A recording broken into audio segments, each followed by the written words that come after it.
Olha pro olho da barata, lembra disso, hein? Não fica olhando no seu olho não, não precisa de contato.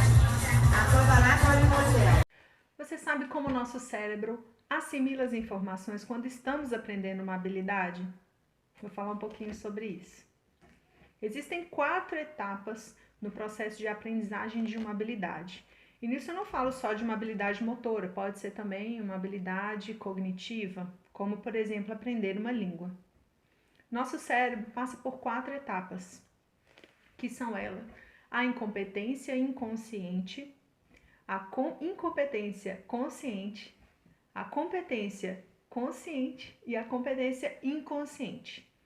Ouvindo esses 4 termos em sequência, é difícil a gente diferenciar, mas eu vou deixar claro aqui para vocês utilizando um exemplo. A primeira etapa é a incompetência inconsciente, que ela acontece quando a gente faz um movimento, vou falar aqui da habilidade motora, quando a gente realiza um movimento de maneira incorreta, sem ter consciência que aquele exercício, que aquele movimento é errado. Então, quando o nosso aluno, a gente está ensinando um movimento para o nosso aluno, seja ele um movimento mais simples, como, por exemplo, uma flexão de braço. Todas aquelas informações que fazem parte daquele movimento estão sendo aprendidas. Então, o aluno vai executar ela de maneira incorreta, mas não vai saber que está errando. Um outro exemplo aqui, que uma habilidade diferente, é quando você está aprendendo a dirigir. Vou citar um exemplo aqui da Cláudia. A Cláudia, quando ela está na primeira aula dela de autoescola, ela senta no banco, um instrutor ao lado, passa as informações da maneira como ela precisa fazer para poder arrancar o carro. O carro morre. Só que a Cláudia não tem a mínima ideia do que ela fez de errado para aquele carro que morrer. Então, essa primeira etapa a gente chama de incompetência inconsciente. Ela é incompetente, ela não sabe fazer ainda, não sabe arrancar o carro, só que ela não tem consciência do erro que ela está cometendo, de como fazer aquilo, por que ela está errando. A segunda etapa é a incompetência consciente. Quando a gente realiza o movimento de maneira errada, mas a gente já é capaz de perceber esse erro. Então, o erro acontece de maneira consciente, não é proposital. Não vamos confundir as duas coisas. Consciente significa que eu sei que o erro aconteceu e eu ainda sou capaz de identificar o momento em que esse erro acontece. Voltando lá no exemplo da flexão de braço. O aluno vai com a cabeça primeiro e deixa a bunda elevada. Ele já conseguiu perceber que a bunda está elevada, que a cabeça está chegando primeiro que o quadril. Então, isso já é um ganho, já é uma segunda etapa do processo de aprendizagem. O exemplo da Cláudia dirigindo. Então, o carro morreu, só que ela entendeu que o carro morreu porque ela tirou o pé rápido da embreagem. Então, essa segunda fase, ela já está assimilando aquelas informações e ela já é capaz de detectar o erro. Isso é muito importante para a gente avançar para as próximas etapas, quando o movimento começa a sair melhor executado. A terceira etapa do processo de aprendizagem é chamada competência consciente.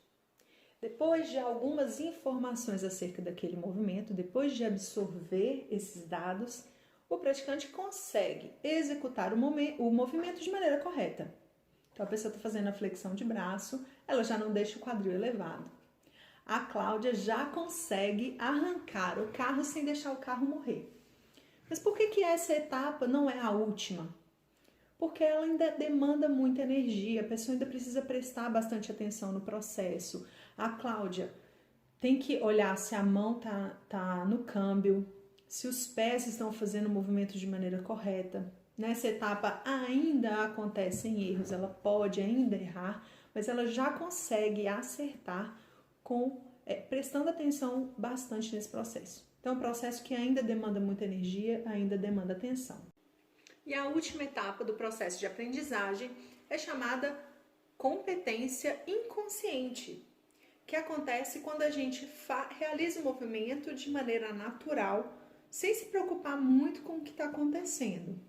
No exemplo lá da flexão de braço, a pessoa sabe exatamente onde posicionar as mãos, posição do cotovelo, onde tem que vir a força, o quadril paralelo aos ombros.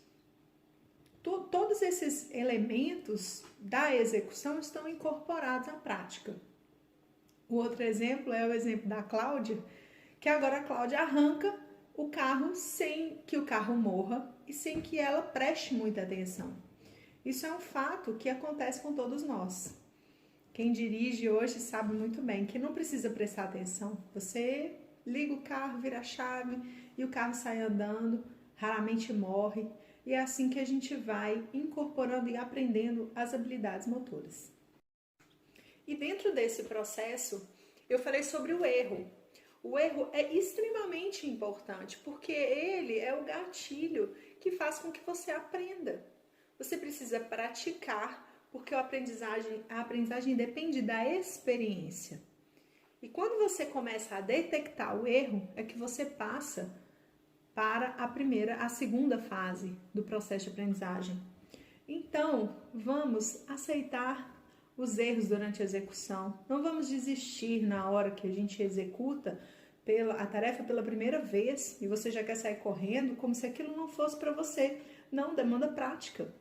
E se você souber como atingir as etapas corretas do processo pedagógico de cada um desses movimentos, você vai conseguir construir ele de maneira tranquila, que é seguindo essa etapa e esse processo. E você, professor, na hora que estiver ensinando o seu aluno, se souber corretamente as etapas e os processos pedagógicos de cada um dos movimentos que você estiver ensinando, seu aluno vai ter sucesso. Quando eu falo dos processos, eu estou falando das regressões, do setup, das progressões, de todos os exercícios educativos que a gente utiliza para ensinar o movimento.